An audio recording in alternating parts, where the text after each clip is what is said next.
The day my marriage ended began with Gary Lawson stumbling through small talk about the weather. It was early October, a Friday, and I'd just pulled into the driveway after 9 hours of staring at financial statements. Forensic accounting isn't glamorous work, but it pays well and it suits my temperament. I find things people don't want found. Hidden accounts, phantom transactions, the numerical breadcrumbs white-collar criminals think they've swept away. Gary was at his mailbox, pretending to sort through junk mail while clearly waiting for me. He's 58, a retired postal worker, living alone since his wife passed 4 years ago.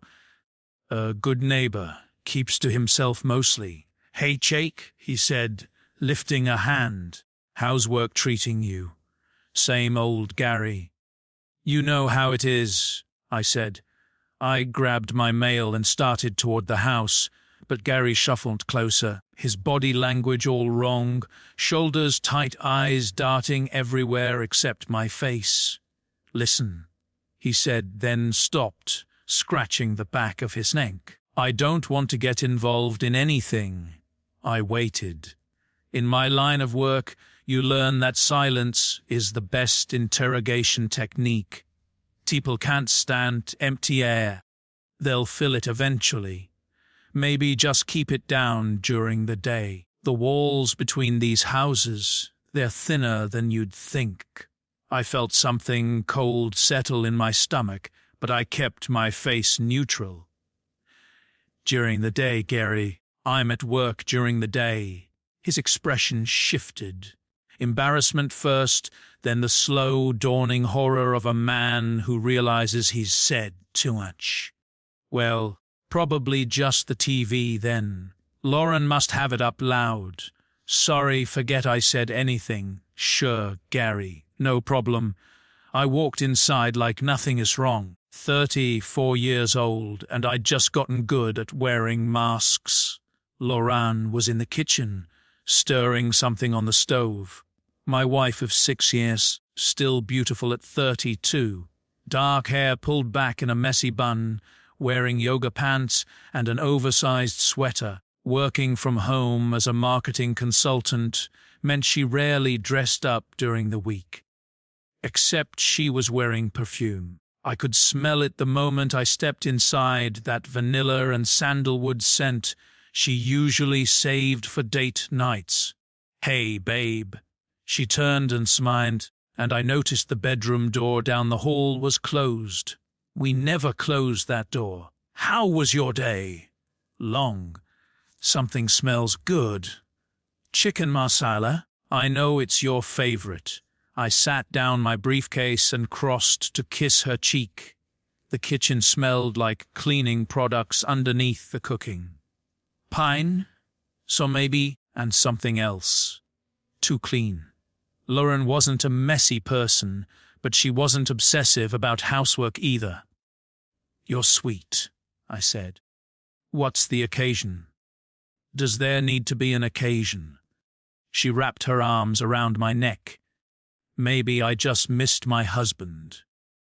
Too affectionate, too eager. My mind was already cataloguing inconsistencies the way it would catalogue suspicious entries in a general ledger. We ate dinner. I asked about her work, her projects, whether she'd heard from her sister Nicole recently. Lauren chatted easily, touching my hand across the table, laughing at my dry jokes. Her perfect wife having a perfect evening. That night I lay in bed and stared at the ceiling while Lauren slept beside me. I didn't feel rage. That would come later. What I felt was counter, more precise. The same sensation I get when I open a client's books and realize something doesn't add up. I needed to know. Saturday morning, I told Lauren I was going to play golf with Pete from work. In October. She raised an eyebrow. "Petey's got a thing about getting in as many rounds as possible before it gets too cold. You know how he is." She didn't know how Pete was, because Pete didn't exist, but she nodded anyway. I drove to an electronics store 3 towns over, far enough that I wouldn't run into anyone I knew. Paid cash for a small voice-activated recorder, the kind that looks like a USB drive. The clerk didn't ask questions. Probably thought I was checking up on a babysitter or something. Tack home, I waited until Lauren went to the grocery store, then hid the recorder behind a row of books on the living room shelf. She never touched those punks. Neither did I, really. They were decorative, the kind of thing you buy to fill space. The rest of the weekend, I played the role of devoted husband. Sunday night, I suggested a date night the following weekend. Lauren seemed pleased. "That sounds wonderful," she said. "We haven't done that in forever." I felt, "Work's been crazy. I want to make more time for us." She kissed me, and I kissed her back, and I felt absolutely nothing. Monday was the longest day of my life. 8 hours at the office, staring at spreadsheets without seeing them. My supervisor asked if I was feeling okay. I blamed a headache. At Cincinnati, I pulled into a pharmacy parking lot about a mile from home. Sat in my car, retrieved the recorder from my pocket. I'd grabbed it on my way out, mumbling something about needing to check the mail. I pressed play, static, the hum of an empty house, hours of nothing. Then, at the went-in 20 p.m. timestamp, a knock at the door. Lauren's voice, bright and eager. "You're early." A man's voice, deeper. "Couldn't wait." The sound of kissing. Her giggle, breathless and girlish. A sound I hadn't heard her make in years. Footsteps moving away from the living room toward the bedroom. I stopped the recording. My hands were steady. My breathing was even. I sat there for maybe 20 minutes, processing not the emotional betrayal. I'd compartmentalize that later. Right now, I was focused on the practical. The man's voice. I knew it. Something about the cadence, the easy confidence, but I couldn't place it. I drove home. Lauren had dinner ready. I told her about my day, and she told me about hers, and neither of us mentioned the man who'd been in our bed 6 hours earlier. Tuesday and Wednesday, I followed the same routine. Retrieve the recorder, listen, replace it. The pattern was consistent. He arrived between 1 and 1:30, left by 4, giving Lauren plenty of time to shower, clean, and reset the house before I got home at 6:30. They were careful. Methodical, so was I. By Wednesday night, I'd confirmed everything except the one thing that mattered most. Who was he? Thursday, I called in sick. Told my supervisor I had a stomach bug, probably something I ate. Parked my car 2 streets over and walked to a spot behind Mrs. Patterson's hedges where I could see my driveway without being visible from the street. October in Charlotte is still warm enough to sit outside without freezing. I'd brought a thermos of coffee and my patience. Forensic accounting teaches you patience. Sometimes you stare at numbers for days before you find the anomaly. 15 p.m., a silver BMW turned onto our street. I knew that car. I'd complimented it at last year's Christmas party. The driver parked in my driveway like he owned the place, stepped out, adjusted his jacket, and walked to my front door with the confidence of a man who'd done this 100 times before. Derek Hayes, 36 years old, commercial real estate. Married to my wife's sister Nicole for 3 years. My brother-in-law. I watched him disappear inside my house. The door didn't even close all the way before I saw Lauren's arms wrap around his neck through the window. I didn't go home that day. Drove to a diner off the highway instead, ordered coffee I didn't drink, and sat in a corner booth for 3 hours. The scope of what I was dealing with had expanded exponentially. This wasn't just my wife sleeping with some random guy. This was a betrayal that touched everyone in our family. Derek at Thanksgiving carving the turkey while I passed him the gravy. Derek at Nicole's birthday, his arm around both sisters for the family hunter. Derek shaking my hand at our anniversary party 6 months ago, telling me I was a lucky man. And the worst part, the part that made my coffee turn to acid in my stomach, was that I'd introduced them 4 years ago at a company event. Derek had been a client of our firm, and I'd thought he and Nicole would hit it off. I'd played matchmaker. At their wedding, I gave a toast about how some connections are just meant to be. I thought about Nicole, my sister-in-law, but also my friend. She'd been the one to convince Lauren to give me a chance when we first met. She called me on my birthday every year without fail. Did she now? Was I the last idiot to figure this out? I thought about confrontation. Walking in there, catching them in the act, the screaming and crying and broken dishes. Then I dismissed it. Confrontation was emotional, satisfying in the moment, maybe, but strategically useless. I didn't want satisfaction. I wanted justice. I finished my cold coffee and drove home. The next 2 weeks were an exercise in self-control. I slept beside my wife every night, kissed her goodbye every morning, and spent every spare moment building a case. My training served me well. Forensic accountants are professional paranoids. We assume everyone is lying until the numbers prove otherwise. Our phone plan was in my name. I logged into the account and pulled 3 years of call records. The data told a clear story. Calls and texts between Lauren and Derek had spiked 18 months ago, right around the time I'd been traveling constantly for the HUD's audit case. 3 months of weekly trips to Atlanta, sometimes gone 4 or 5 days at a stretch. I'd thought Lauren understood.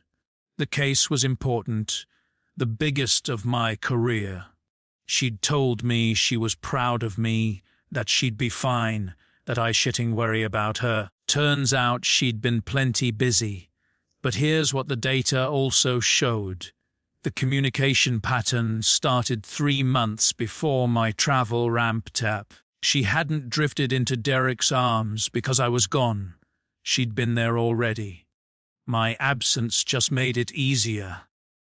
Lauren's phone backed up to our shared cloud account. She'd probably forgotten that. It was something I'd set up years ago for convenience. I found a hidden folder without much difficulty. Photos. Nothing explicit, but intimate in a way that made my jaw clench. Derek and Lauren at a hotel room, her head on his shoulder. Derek and Lauren at a restaurant in Asheville, candles on the table between them. That one hit hard. She'd told me that weekend was a work retreat, said her company was doing team hats and resort. I dropped her off at the airport myself. I downloaded everything, timestamps, locations, metadata. The financial trail came next. Our joint credit card statements showed a pattern of small cash withdrawals, 200, 300 a time, from ATMs near hotels and restaurants outside our usual radius. I'd never noticed before. Why would I? I trusted her. But the real discovery came when I dug deeper. Lauren had a separate savings account I'd known about, 12,000, accumulated over 18 months. I traced the deposits. Most came from her regular paychecks, siphoned off an amount small enough not to raise flakes, but some came from external transfers, from Derek. That's when I realized this wasn't just an affair. Derek was funding something, a future, maybe a nest egg for when they finally decided to blow up their marriages and run off together. Or maybe just gifts, trips, hotels, the expensive kind of secret. Either way, he was paying for the privilege of sleeping with my wife. 3 weeks after Gary's warning, I engineered a lunch with Nicole. Nothing suspicious, just a brother-in-law checking in on family. I suggested that new Thai place downtown, the one she'd mentioned wanting to try. She looked tired when she showed up, dark circles under her eyes, a smile that didn't quite reach all the way. "Thanks for this," she said, sliding into the booth across from. I needed to get out of the house. "Everything okay?" She shrugged, picking at her menu. "Derek's been weird lately. Distant. Working late all the time. Says he's got some big deal closing." A pause. "He joined a gym last month. Who joins a gym in September? Men having affairs, I thought. Men who want to look good for someone who isn't their wife." "Maybe it's just stress," I said. "Real estate's been volatile. Maybe." She didn't sound convinced. "Enough about me. How are you and Lauren? God, you two are like the perfect couple. Sometimes I'm actually jealous." The irony tasted like copper in my mouth. "We're good," I said. "You know Lauren. She keeps me on my toes." We talked for another hour. I learned that Derek had been taking mysterious phone calls late at night, that he'd started locking his phone when he used to leave it sitting around, that Nicole had found a receipt for flowers she never received. She knew something was wrong. She just didn't know what. I paid for lunch and hugged her goodbye and felt like the worst person in the world for not telling her everything. But the timing wasn't right. If I told Nicole now, she'd confront Derek. Derek would warn Lauren. The whole thing would explode before I was ready. Nicole deserved the chance. She'd get it. Just not yet. I became obsessed with the timeline. Not in an unhealthy way, or maybe exactly in an unhealthy way, but one that served my purposes. I needed to understand when this started, how it evolved, what the trajectory of betrayal actually looked like. So I built a spreadsheet. Dates on one axis, evidence on the other. Phone records, credit card statements, calendar entries, photos. Every piece of data I could gather, organized and cross-referenced. The first verifiable contact between Lauren and Derek happened at Austin's birthday party, 2 years and 4 months before Gary's warning. They'd been seated next to each other at dinner. I remembered that now. I'd been at the other end of the table, talking to Nicole about some article she'd read. The text messages started 3 days later, innocent enough at first. A shared joke from the party, a restaurant recommendation, generic small talk. But the frequency increased. By month 2, they were texting daily. By month 3, the calls started. The first hotel receipt I could find was 6 months in. A Hilton in Raleigh, booked under Derek's company card. Lauren had told me she was at a client dinner that night. I remembered because I'd offered to pick her up afterward, and she'd said no, she'd Uber home.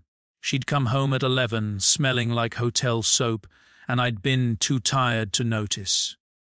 The spreadsheet grew. I mapped every lie Lauren had told me against the evidence I had. Work retreats that were really romantic getaways. Late meetings that were really afternoons in my own bed. Gym sessions that were really, well, the scope of the deception was staggering. Not just the number of times, but the creativity of the lies, the elaborate cover stories, the coordinated alibis, the fake calendar entries. They'd been working together. A partnership of betrayal. I found the emails on a Thursday. Lauren's work account was separate, but her personal Gmail was logged in on our shared family computer. She must have checked it and forgotten to sign out. I didn't go looking for anything specific. I was checking my own email when I noticed her account in the corner of the screen. A moment of hesitation. This felt different from phone records, more invasive somehow. And then I clicked. Her inbox was unremarkable. Newsletters, promotional emails, the occasional message from her mother. But the sent folder told a different story. Emails to Derek sent during work hours. Not explicit. They were too careful for that, but intimate in ways that made my stomach turn. Missing you already. Yesterday was incredible. Can't wait for Tuesday. Counting the hours. And then from 6 months ago, sometimes I think about what it would be like. Just you and me. No more sneaking around. No more lies. Do you ever think about that? Derek's response all the time. But we both know it's not that simple. I know. I love him, Derek. I do. But not like I love you. That one hit harder than the recordings. Harder than the photos. This was Lauren putting her feelings into words, making a choice. And the choice wasn't me. I saved the emails, added them to the spreadsheet, kept building the case. A former colleague of mine, Reggie Thompson, had moved to the state financial regulatory port a few years back. We'd kept in touch, occasional drinks, the odd email chain about industry gossip. I called him that week, framed it as catching up. Hey, weird question, I said after we'd exchanged pleasantries. You ever come across a firm called Hayes Commercial Partners? A pause on the other end. Why do you ask? My brother-in-law is one of the partners. We're thinking about investing in one of their projects, but you know me. I like to do my homework. Off the record. Reggie's voice dropped. There's been some noise. Nothing public yet, but we've had complaints. Possible irregularities with client escrow accounts. Irregularities. Money moving in ways it shouldn't. Could be sloppy bookkeeping. Hitty something else. We're looking into it.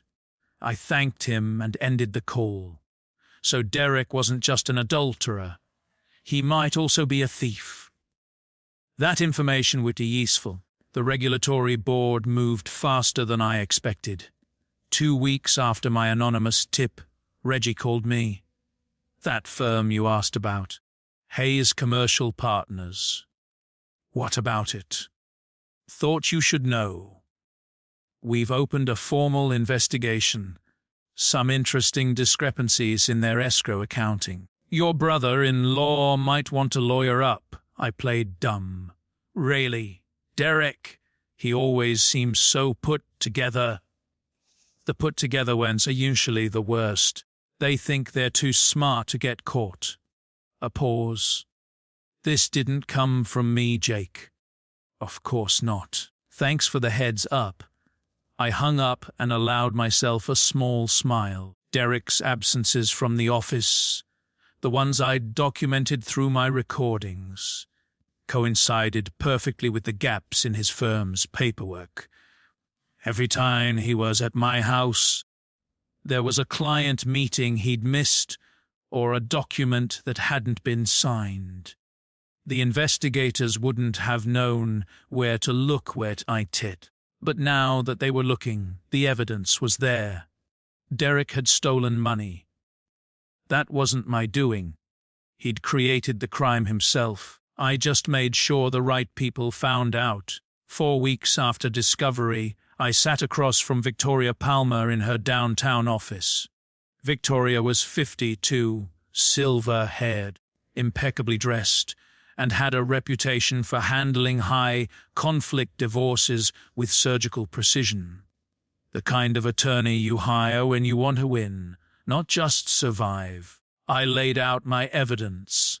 The recordings, the photos, the phone records, the financial transfers. Victoria reviewed everything in silence, occasionally making notes. When she finished, she leaned back in her chair and regarded me with something like professional admiration. A Mr. Turner. In 20, 3 years of family law. I've rarely seen documentation this thorough. It's what I do for a living, just a different context. North Carolina is an equitable distribution state, she continued. Adultery doesn't directly affect asset to listen, but it absolutely factors into alimony. Given this evidence, your wife won't be seeing a dime. What about the house? You made the down payment, most of the mortgage payments, all documented. Then you'll keep it. Her attorney might push back. But this, she tapped the folder, this is ironclad. Victoria gave me the standard advice. Don't move out. Don't confront. Don't do anything that could be construed as sensitive or retaliatory. Document everything. Play the long game. I intended to, but I also intended to do something Victoria hadn't suggested. The plan came together over the next week. First, I contacted Reggie again. Anonymous tip this time, sent from a burner email account. I provided specific dates and times when Derek had claimed to be in client meetings. Dates I knew from my recordings. He'd actually been in my house. The regulatory board could do their own math. Second, I installed a small camera in the living room.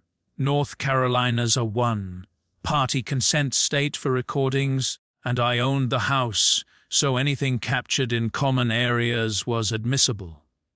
I wasn't interested in bedroom footage. I just needed video of Derek walking through my front door like he belonged there. Third, and this was the part that required careful planning, I suggested hosting Thanksgiving early. We always go to your parents' place, I told Lauren over dinner. Let's do something different this year. Have everyone here. Her eyes lit up. Really? I've always wanted to host. Then let's do it. Your parents, Nicole and Derek, Austin and his wife. The whole family. She practically bounced out of her chair to kiss me. This is going to be amazing. I smiled and told her I couldn't hate. 1 week before Thanksgiving, I met Derek for coffee. I'd called him earlier that day, said I wanted to discuss some investment options, real estate diversification. He'd been eager, probably thought I was a potential mark. He showed up at the coffee shop looking like a man without a care in the world. Expensive scent, designer watch, the easy smile of someone who's never faced real consequences. Jake, good to see you, man. He shook my hand firmly. Lauren said you've been working crazy hours. She worries about you. I'm sure she does. We made small talk for a few minutes. Real estate trends, market projections, the weather. Then I reached into my jacket and slid an envelope across the table. What's this? Open it. Derek's smile faltered as he pulled out the contents. Time-stamped photos of him entering my house, printouts of his financial transfers to Lauren, a summary of his text message frequency with my wife. The color drained from his face. Jake, don't. I kept my voice low and even. Don't explain. Don't apologize. Don't lie. I've heard enough of your voice on my recordings. Recordings? He looked physically ill. 18 months, Derek. In my house. In my bed. While I was at work. You were there with my wife 3 or 4 times a week. He started to speak, stopped, tried again. Listen, man. It's not. It's complicated. Okay? Lowen and I, we have this connection. I don't care. And Nicole, she's great. But the spark isn't there anymore. I don't care. He went quiet. Here's what's going to happen, I said. At Thanksgiving dinner, in front of both our families, you're going to confess everything. You're going to tell Nicole and everyone else exactly what you've been doing. You're insane, maybe. I leaned forward. But here's the alternative. I've already contacted the State Financial Regulatory Board. They're very interested in where you were during all those client meetings you supposedly attended, the ones where escrow money went missing. Derek's face went grey. That's got nothing to do with this. No. Funny how your afternoon visits to my house line up perfectly with documentation gaps at your firm. I'm sure the investigators will think that's just a coincidence. You're bluffing, Derek. I smiled. I find hidden money for a living. Do you really think I'm bluffing? He stared at me, and I watched the calculations happening behind his eyes. Fight or flight? Denial or damage control? What do you want? He finally asked. I told you. Thanksgiving. You confess. If you do it my way, I'll let you control the narrative. Tell us and is a mistake? You're sorry, whatever you need to say. If you don't, I shrugged. I have video. I have audio. I have records of you paying my wife for the privilege of sleeping with her. I'll show everyone everything, and then I'll make sure the regulatory board has enough evidence to bury you. And if I warn Lauren, tell her you know. Then I go straight to Nickel tonight, and the board, and your partners, and every professional contact I can find. I gathered my things and stood. Your choice, Derek. Be a man for once in your life, or let me do it for you. I left him sitting there, staring at the photos, looking like a man watching his own execution. The week before Thanksgiving was a masterclass in performance. Lauren threw herself into preparation with the enthusiasm of someone who had no idea her world was about to collapse. She spent hours planning the menu, making lists, testing recipes. I'd come home to find her elbow deep in flour, experimenting with her grandmother's pie crust, asking me to taste the cranberry sauce.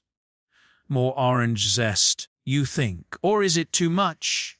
It's perfect, I'd say. Everything's perfect. And I'd mean it, in a way. Everything was perfectly positioned for what was coming. Derek, meanwhile, was falling apart. I saw it at the one family gathering we had that week, a casual Sunday lunch at Lauren's parents' house. He barely spoke, couldn't make eye contact with me, jumped every time his phone buzzed.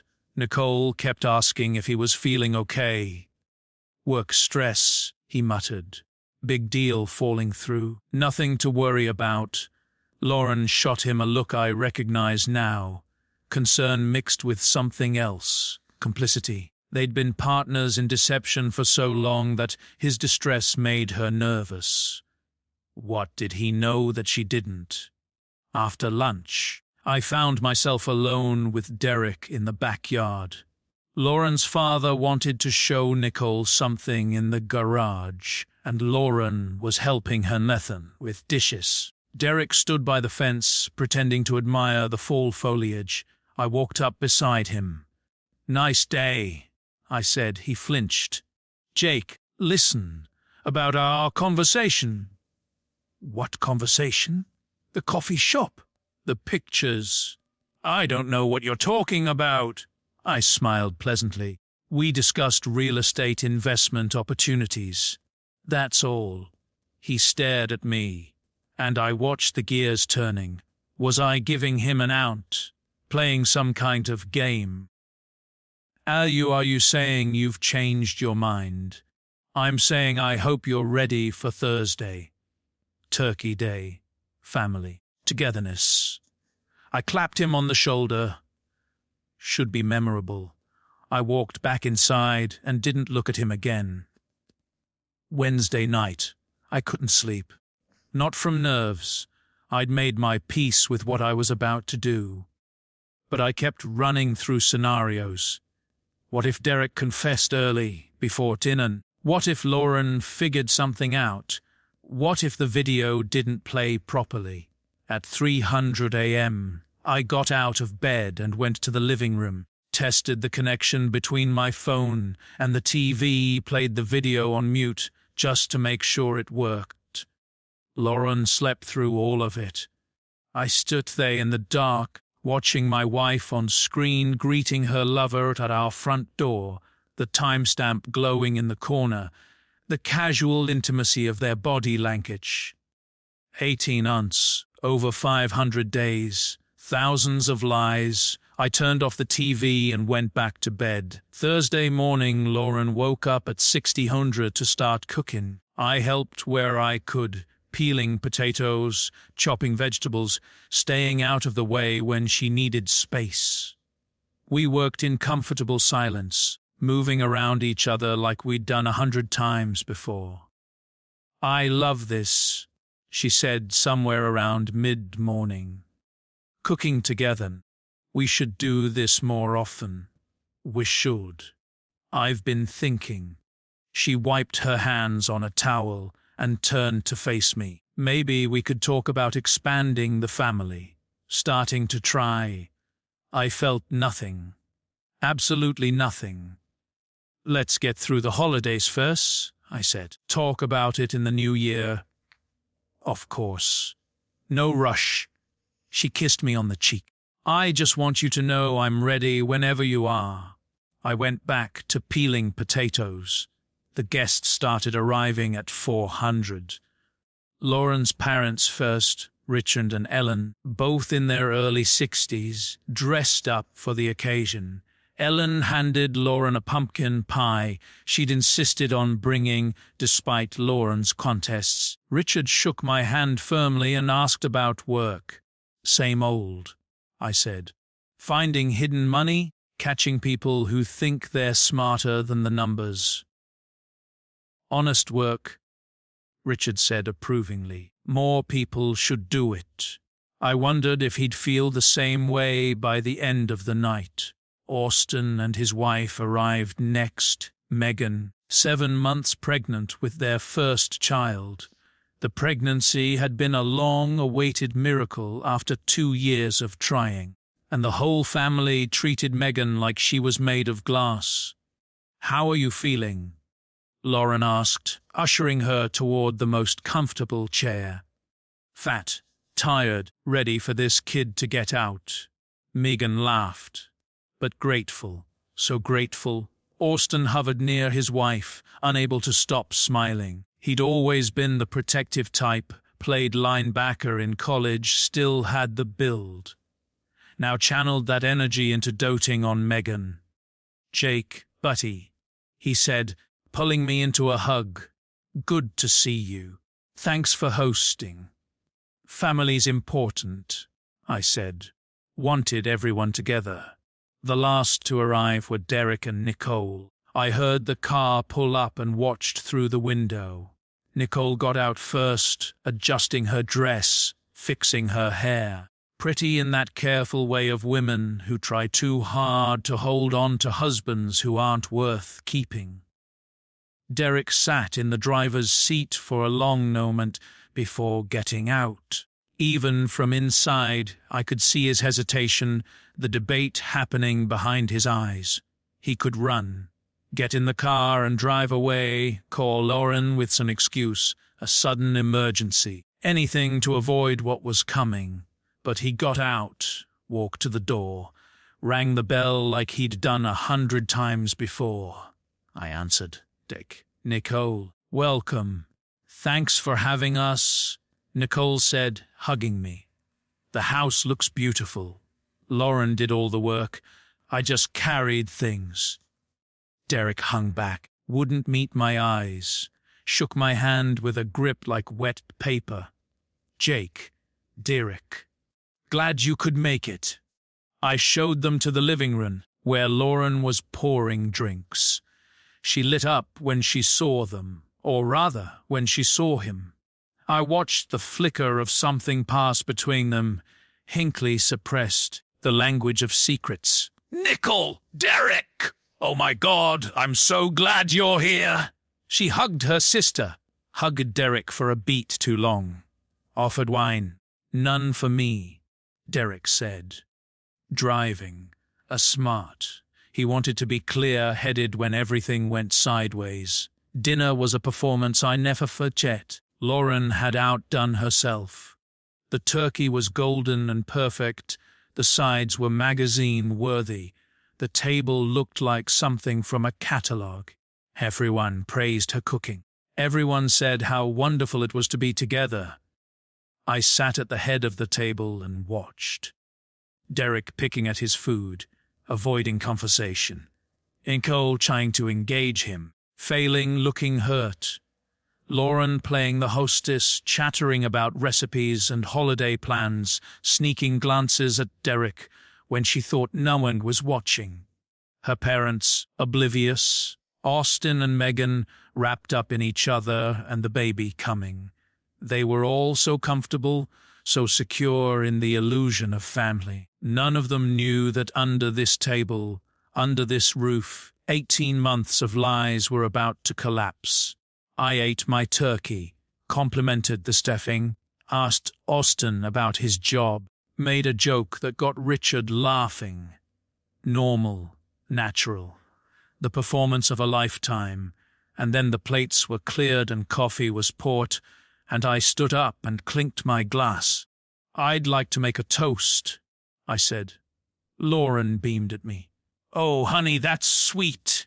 To family," I said, looking around the table, to the people around this table who mean the most to us, to honesty, even when it's hard, especially when it's hard. I looked at Derek. He was gripping his wine glass so hard I thought it might shatter. "Derek, anything you'd like to add?" The table went quiet. Everyone was looking at him now, sensing something was wrong even if they didn't know what. Derek opened his mouth, closed it, looked at Nicole, then at Lauren, then back at me. He didn't speak. I nodded slowly. "Then I'll do it, Jakey." Lauren's voice was sharp. "What's going on?" I pulled out my phone. Something I should have shared a long time ago. "Jake, wait." Lauren started to rise from her chair. "Sit down."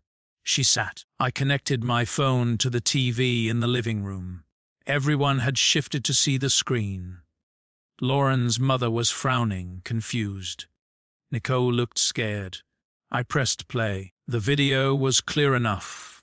Derek's silver BMW pulling into the driveway. Derek walking to the front door. Lauren opening it, her face lighting up, pulling him inside for a kiss that was definitely not sisterly in law. The timestamp in the corner read October 10th, 1:23 p.m. For a moment. No one moved. The video kept playing. Derek and Lauren in the living room. Her leading him by the hand toward the bedroom. Both of them laughing. Then chaos. Lauren's mother screamed. Actually screamed like someone had stabbed her. Nicole made a sound I'll never forget. This low, wounded noise, like an animal caught in a trap. Lauren was on her feet, shouting at me. "Turn it off, Jake! Turn it off right now! Why?" "It's just the TV, Lauren. You watch it during the day all the time." Derek tried to point for the door. Austin, Lauren's brother, a former linebacker still built like one, stepped in front of him. "Sit down, Derek. Get out of my way." "Sit down." Derek sat. I turned off the TV. The silence that followed was deafening. 18 months, I said. My voice was calm. I'd practiced this. That's how long they've been seeing each other. 3, sometimes 4 times a week. In our house. In our bed. I looked at Lauren. While I was at work, paying the mortgage, trusting you. Jakey. Tears were streaming down her face now. "Jake, please." It didn't mean anything. It was a mistake. A mistake is forgetting to buy milk. A mistake is missing an exit on the highway. You made a choice, Lauren. You made it over and over again for 18 months. You lied to me every single day. You helped him lie to your own sister. Nicole was sobbing now, her mother's arms around her. She wouldn't look at Derek. Couldn't. Derek was just sitting there, head in his hands, like a man waiting for the illeting to drop. I have records. I continued. Phone records showing thousands of texts and calls between them. Photos from their trips together. Trips, she told me, were for work. Financial records showing Derek transferred over $12,000 to Lauren's secret savings account. I paused. I've already filed for divorce. My attorney has all the documentation. You had this planned, Lauren whispered. This whole dinner, you planned this. Yes. You're a monster. I'm a monster. I actually laughed. I'm not the one who spent 18 months sleeping with my sister's husband. I'm not the one who lied about work retreats while checking into hotels with my brother-in-law. I'm not the one who sat across the table for Nicole at every family dinner, knowing what I was doing to her. Lauren had no response to that. Nicole finally lifted her head. Her makeup was ruined, her eyes red and sullen. She looked at Derek with an expression of such pure hatred that he actually flinched. "How long?" she asked. He didn't answer. "How long?" "Derek, baby, please, don't call me that. Don't ever call me that again." She stood, grabbed her purse. "Mom, Dad, take me home." Lauren's parents ran cynically. Her father paused at the door, looking at his younger daughter with something between disgust and heartbreak. "Lauren, I don't even know what to say. Daddy." He shook his head and left. Austin and his wife followed shortly after. Austin pausing only till Derek, "If I ever see you again, I'll break your jaw." And then it was just the three of us. Lauren, Derek, and me. Lauren tried one more time. "Shake, please. We can work through this. Counseling, therapy, whatever you need. I love you. I made a mistake, but I love you. You don't love me. You don't love life I gave you. The house, the stability, the nice dinners with the family you betrayed." I stood and straightened my jacket. "Get your things and leave, land. You can stay with Derek, since you've been spending so much time together anyway." "Where am I supposed to go?" "I don't care." Derek was already heading for the door. Lauren grabbed his arm. "Derek, wait. We need to figure this out." He shook her off. "Figure what out?" "It's over, Lauren. Everything's over." "What about us?" "What about everything we planned? There is no us." He laughed bitterly. "There never was. You were a distraction, a warm body. Did you actually think I was going to leave Nicole for you?" The look on Lauren's face was almost worth all of it. Almost. Derek left. Lauren collapsed onto the couch, sobbing. I walked to the kitchen and started cleaning up the dishes. The drive home for Lauren's family that night was apparently brutal. I heard the details later from Austin, who'd ridden with his parents and Nicole. Ellen sobbed the entire way. Richard gripped the steering wheel so hard his knuckles went white and didn't say a single word for 45 minutes. Nicole sat in the tack seat between Austin and Megan, shaking so hard that Megan held her hand the whole time despite her pregnancy discomfort. "I knew," Nicole kept saying. "Part of me knew. Why didn't I see it?" "Because they didn't want you to see it," Austin said. "Because they're liars." When they got to the parents' house, Nicole went straight to the guest room and locked the door. Ellen could hear her crying through the walls until sometime around 4 a.m. Derek didn't go home that night or the next. He checked into a hotel and sent Nicole a series of texts that ranged from apologetic to pathetic to angry. "Please, let me explain. It didn't mean anything. You have to understand, Lauren and I are fine. If you won't talk to me, don't expect anything in the divorce." That last one was a mistake. Nicole screenshotted it and sent it to her attorney the next morning. The Monday after Thanksgiving, I walked into Victoria Palmer's office with a cardboard box full of evidence. "We're ready to file," I said.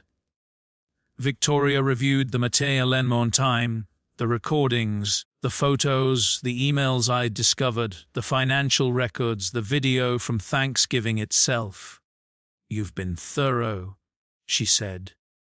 "That's nice, Sharp." "No, Jake, this goes beyond thorough. This is—" She shook her head, something like admiration in her expression.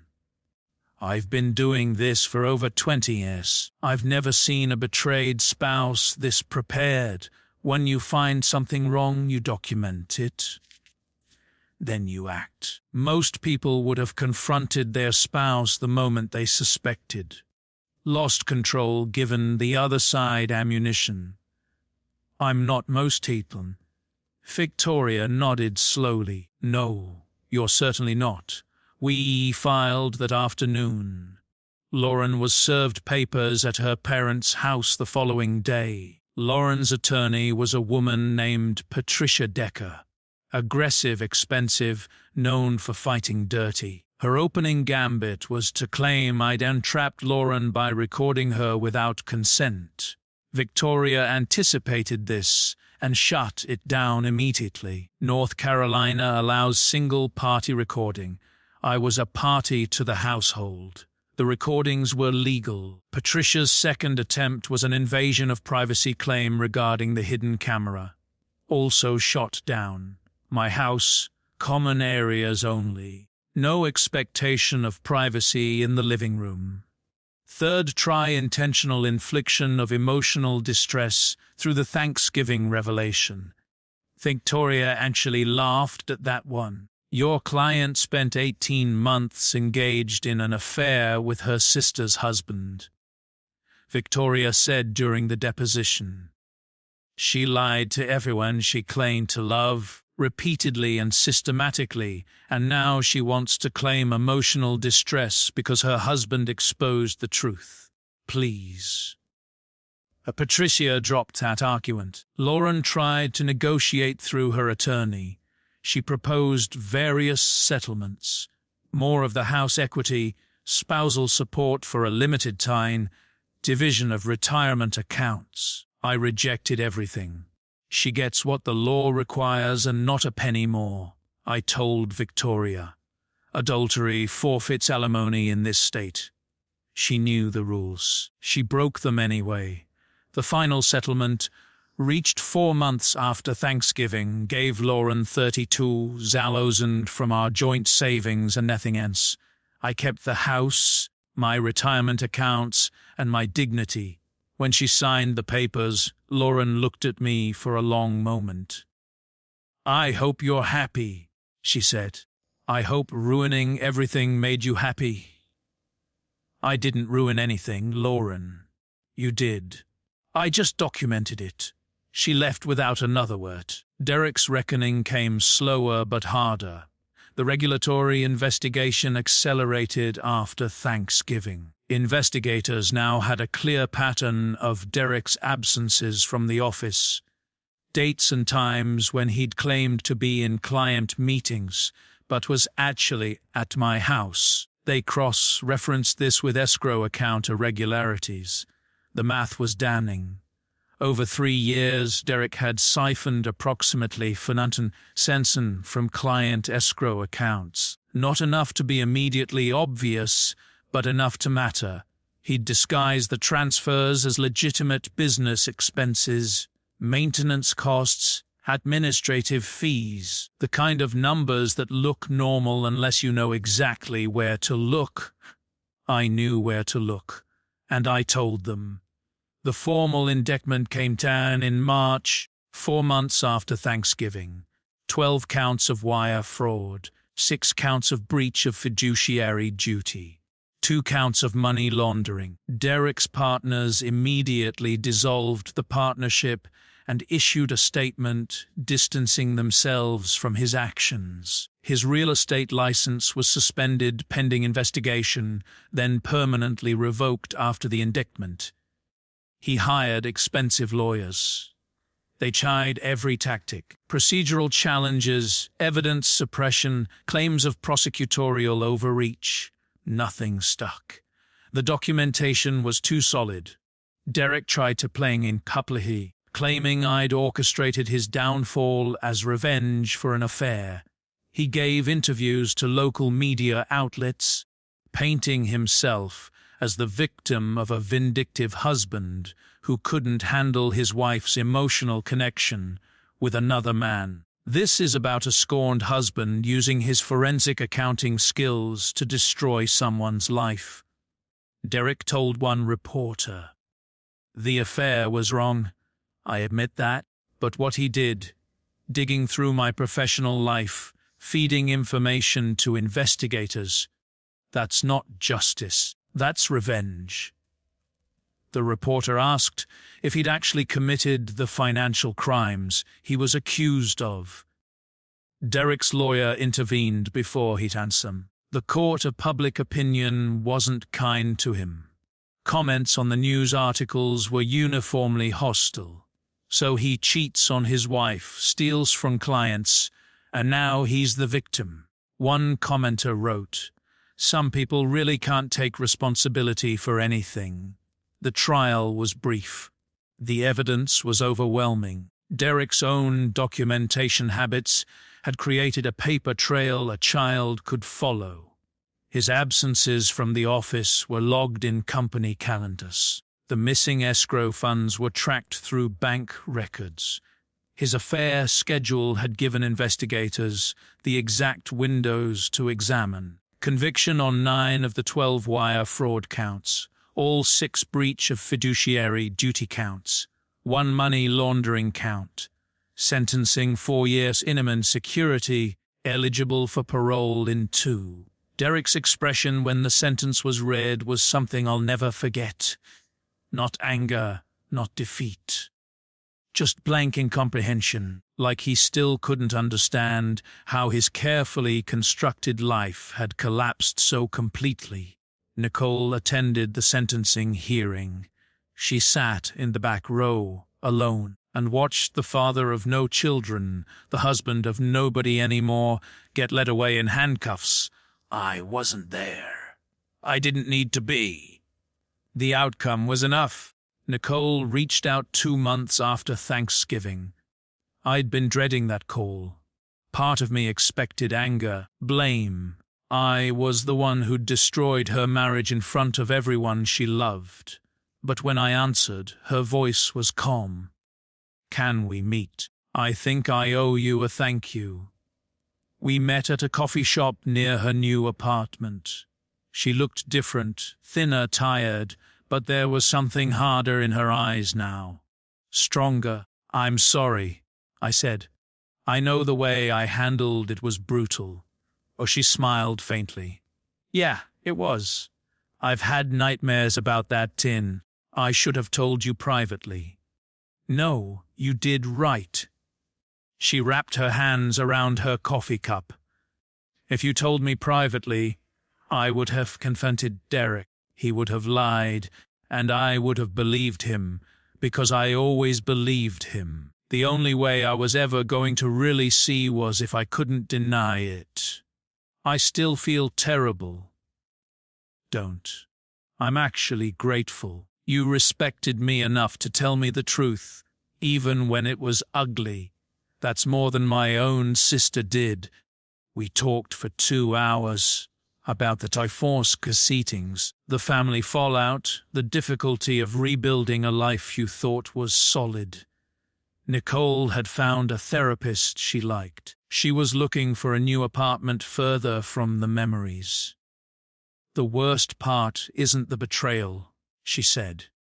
"It's realizing how stupid I was. All those signs I ignored. The late nights, the locked phone, the distance. I knew something was wrong. I just couldn't admit it. That's not stupidity. That's trust. Misplaced trust. Trust is never misplaced. The betrayal is on them, not us. She studied me for a long moment. You're handling this better than me. I had more time to prepare. And honestly, I'm just built this way. I find problems and I solve them. This was just a different kind of problem. Nicole laughed. A real laugh. The first one I'd heard from her since everything fell apart. Got here strange, Jake. Strange in a good way. Over the next few months, Nicole and I developed an unlikely friendship. We'd meet for lunch every few weeks, comparing notes on the rebuilding process.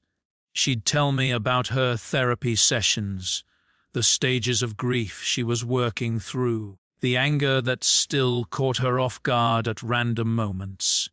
I was at the grocery store yesterday, she told me once, and I saw this couple in the produce section. They were bickering about avocados, and I lost it. Stood there crying next to the bananas because I realized I'd never bicker with anyone about avocados again. You will, I said, eventually. Easy for you to say, you're already dating, nothing serious. Still, you're moving forward. She poked at her salad. I'm still stuck in place, Nicole. I waited until she looked up. It's been 6 months. You're allowed to be stuck. There's no timeline for getting over this. Weren't you the one who said we shouldn't let them win? Not letting them win doesn't mean you're fine when you're not. It means not giving up. You're not giving up. You're healing. She was quiet for a moment. Lauren tried to call me last week. I felt my jaw tighten. What did she want? To apologize. To explain. She said she never meant to hurt me, that what happened with Derek was complicated, that she hoped someday we could be sisters again. What did you say? I didn't answer. Let it go to voicemail. Nicole's expression hardened. She can hope all she wants. I've got nothing to say to her. Good. Is that wrong? She's my sister. Family's supposed to be people who love you and don't sleep with your husband. Lauren made her choice. She chose Derek over you, over everyone. She doesn't get to undo that with a phone call. Nicole nodded slowly. You know what the worst part is? I introduced them. At your company party, remember? I thought Derek should network more, expand his contacts. I pushed him to talk to Lauren. That's not your fault. Intellectually, I know that. But I keep thinking, if I hadn't pushed him toward her, maybe none of this would have happened. Derek was always going to find someone. If not Lauren, then another woman. That's who he is. A predator looking for prey. Nicole flinched at the word. I mean it, I said. This wasn't about his wife. This wasn't about anything you did or didn't do. Derek wanted something forbidden, and he took it. The only people responsible are him and Lauren. We sat in silence for a while after that. We stayed in touch after that. Not romantically. Ethan Huss was ready for that, and probably never would be with each other. Too much shared damage. But we understood each other in a way no one else could. Two people who'd been betrayed by the same people, figuring out what comes next. 1 year later, I was sitting on my back porch, watching the sun set over the neighborhood. The house looked different now. New paint, new furniture, new everything. I'd gutted the bedroom entirely, new carpet, new walls, even a new mattress. It didn't feel like the place where my marriage had tied anymore. It felt like mine. I'd gotten a promotion at work. Turns out remaining calm and professional while your personal life implodes makes a good impression on the partners. They valued stability, and I was nothing if not stable. "Turner, you're unflappable," my boss said when he offered me the senior forensic accountant position. "The whole office knew what you were going through, and you never missed a beat. That's rare." "Work keeps me grounded," I said. "Always has." The raise wasn't insignificant, 30% bump, plus a corner office. I used some of the extra money to renovate the kitchen. Lauren had always wanted a farmhouse sink and marble countertops. I installed industrial steel and concrete. Petty, maybe, but satisfying. I was dating again. Nothing serious. A woman from my gym, another from an app, casual dinners and careful conversations. Sarah was the gym one. Physical therapist, divorced 2 years, no kids. We'd started talking near the rowing machines and progressed to coffee, then dinner, then occasionally more. "You're very guarded," she told me one night over drinks at a rooftop bar downtown. "Is that a problem?" "Not a problem. Just an observation." She swilled her wine. "Every time we start to get deeper, you deflect, change the subject, make a joke, bad habit, bad history." I considered lying, but Sarah was too smart for that. My ex-wife had an affair with her sister's husband for almost 2 years. Sarah's eyes widened. "That's specific." It was. "I found out, gathered evidence, exposed them both at a family dinner." I shrugged. "Not my finest moment, but effective." "How long ago was this?" "About a year." "And you're already dating?" "Casually. Very casually." I met her eyes. "I'm not looking for anything serious." "Not yet. Maybe not ever. I thought you should know that." Sarah was quiet for a moment, processing. "I appreciate the honesty. Most guys would just string someone along. I'm not most guys." "No," she smiled slightly. "You're definitely not." We kept seeing each other after that, on and off. It wasn't love, we both knew that, but it was companionship, human connection, enough to remind me that intimacy didn't always lead to betrayal. Catherine was the dating app one. Healthcare administrator, never married, no kids by choice. She was sharp and funny, and called me on my affections. "You do this thing," she said on our 4th date, "where you answer questions without actually answering them. It's very smooth. I barely notice until afterward." Occupational hazard. I spend all day finding what people are hiding, so I learn to hide things myself. "Something like that." She tilted her head. "That must be lonely." I didn't have an answer for that. I wasn't ready to trust anyone fully yet. Maybe I never would be. But I wasn't closing myself off either. The gate creaked, and Gary Lawson appeared with 2 beers in hand. "Thought you might want some company." He handed me a bottle and settled into the other porch chair. "Nice evening." "It is." We sat in comfortable silence for a while, watching the fireflies come out. "You know," Gary said eventually, "I never apologized for that day. Starting all that? Don't. I keep thinking if I just minded my own business." "Gary." I turned to look at him. "You told me the truth." Most people don't have the courage to do that. Most people would have looked the other way, figured it wasn't their problem. I almost did, but you didn't. And because of that, I got out of a marriage with someone who didn't let me. exposed a man who was stealing from his clients and helped my sister-in-law escape a husband who would have kept lying to her forever. I took a sip of beer and you did me a favor. Gary was quiet for a moment. You really believe that? I really do. He nodded slowly.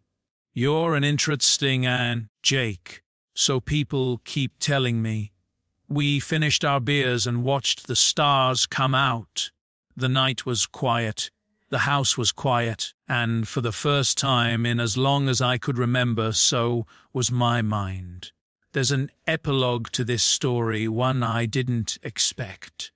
6 months after my conversation with Gary, I received an email from a private investigator named Margaret. Nicole had hired her to look into Derek's history after the divorce, partly for the civil lawsuit she was pursuing, partly for closure.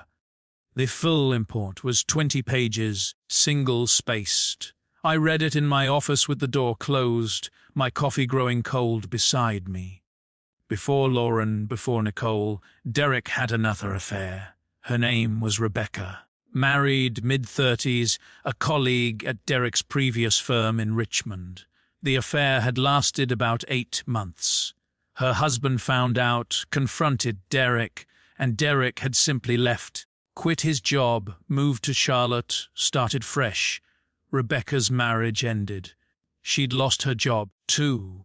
Couldn't face working at the same firm where everyone knew what had happened. Last the PI could find, she was living in Ohio, remarried, trying to rebuild. But that wasn't all. Before Rebecca, there was another woman, Sarah, another colleague's wife. Another careful seduction over months. Another destroyed marriage. The pattern was consistent. Derek targeted married women who were connected to his professional network. Women who couldn't easily expose him without exposing themselves. Women who had something to lose. He'd position himself as a confident first, the charming friend, the sympathetic ear. Then he'd escalate slowly, testing boundaries. By the time the women realized they were in too deep, they felt complicit, trapped. Your brother-in-law is a predator, Margaret wrote in her scenery. He's been doing this for at least a decade, possibly longer. He's careful. Never the same city twice. Never stays long enough for patterns to enhance. If not for your Thanksgiving revelation, he might have continued indefinitely. I sat with that for a long time. Lauren wasn't his first victim, and if I hadn't stopped him, she wouldn't have been his last. I called Nicole after I read the report. Have you seen Margaret's findings? Yeah. Her voice was flat. I read them. You okay? A long pause. I thought I was special, and I thought, even when I found out about Lauren, I thought that was the exception. That what Derek and I had was real, and he just made a mistake. Bent, I was never special. I was just next. The next town. The next woman. The next target.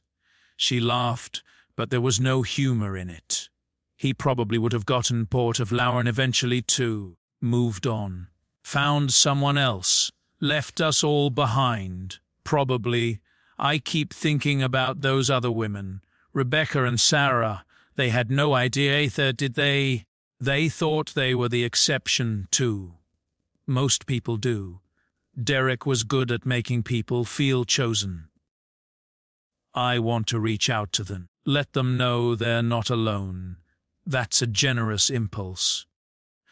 Or a selfish one. Maybe I just want someone else to tell me I wasn't stupid for not seeing it.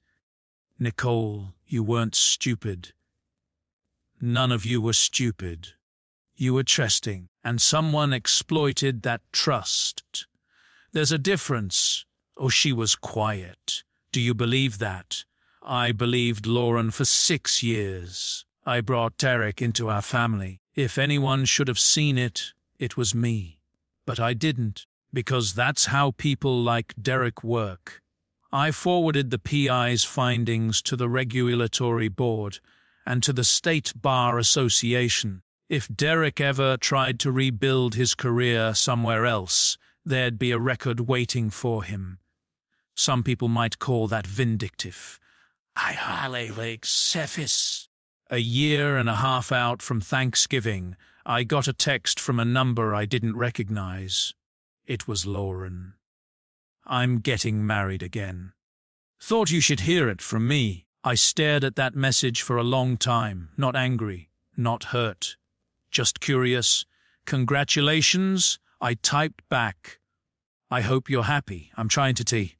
I'm sorry for everything. Jake. I really am. I didn't respond to that. What was there to say? I blocked the number and got ready for my evening. Catherine was expecting Aunt Sethan, and I didn't want to be late. The house is quiet now. That's how I like it. Derek's doing his time. Lauren's starting over somewhere else. Nicole and I grab lunch once a month. Two people who understand each other in ways nobody else can. Me. I've got a good job, a decent social life, and a house that finally feels like mine. Gary was right that first day. The walls really are thin between these houses. You can hear everything you listen carefully enough. I've gotten very good at listening.